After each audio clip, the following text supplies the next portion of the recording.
পাকিস্তান থেকে এলো সরকারিভাবে আমদানি করা ২৬,০০০ টন চাল। এই খবরগুলো ভালো লাগছে এই কারণে যে আগে একতরফাভাবে শুধু ভারত ভারত আর ভারত। এখন ভারত বলছে যে না, তাদের সঙ্গে বাংলাদেশের যে ব্যবসা বাণিজ্য স্বাভাবিক আছে। যদি স্বাভাবিক থাকে তার সাথে এখন পাকিস্তান যুক্ত হওয়াটা আমি মনে করি যে এটা অত্যন্ত আশাব্যঞ্জক দিক। কেননা ভারসাম্যের কূটনীতি রাখতে হবে। ওই মুক্তিযুদ্ধ, স্বাধীনতা আর ভারতের তলে তলে আসলে ভারতের পরামর্শে পাকিস্তান থেকে বিচ্ছিন্ন হওয়া এটা কোনোভাবেই বাংলাদেশের জন্য ইতিবাচক ছিল না এবং এটা অবমাননাকর ছিল। সারা বিশ্বে বাংলাদেশকে নিয়ে একটা হাসি তামাশার ব্যাপার ছিল যে ভারতের কথাই বাংলাদেশ চলে। এখন বাংলাদেশ তার মতন করে চলে, এটাই প্রতিষ্ঠা হচ্ছে এইসব ঘটনার মধ্য দিয়ে। ২৬,০০০ টন পাকিস্তান থেকে আসাটা এটা বড় কথা না। বড় কথাটা হলো পাকিস্তানের সাথে রাজনৈতিক, কূটনৈতিক এবং বাণিজ্যিক সম্পর্ক পুনঃপ্রতিষ্ঠিত হচ্ছে। অর্থাৎ বাংলাদেশের চোখে এখন সবাই সমান। ভারত প্রতিবেশী দেশ হিসেবে অবশ্যই গুরুত্বপূর্ণ, কিন্তু দূরের দেশ পাকিস্তান, দূরের দেশ নেপাল, দূরের দেশ শ্রীলঙ্কা, তারাও গুরুত্বপূর্ণ। সেটাই প্রমাণ করতে চায় বাংলাদেশ।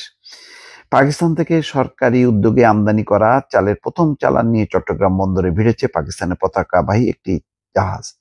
প্রথম চালানে এসছে ২৬,২৫০ মেট্রিক টন। আগে করাচি বন্দর থেকে সরাসরি কোনো জাহাজই আসতে পারতো না, তাকে ভায়া মিডিয়া ঘুরে আসতে হতো।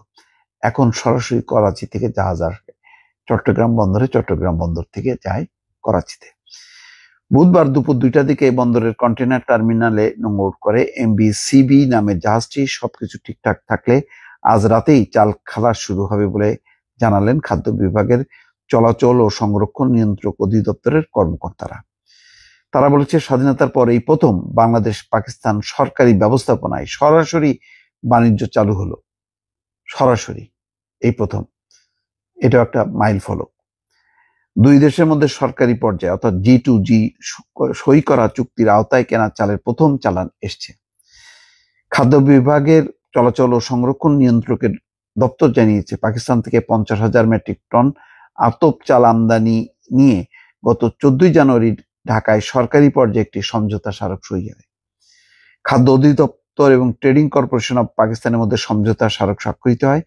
G2G ভিত্তিতে আমদানির জন্য ট্রেডিং কর্পোরেশন অব পাকিস্তানের চেয়ারম্যান সৈয়দ রাফিও বশির শাহ এবং খাদ্য অধিদপ্তরের মহাপরিচালক আব্দুল খালেক সমঝোতা স্মারক সই করেন।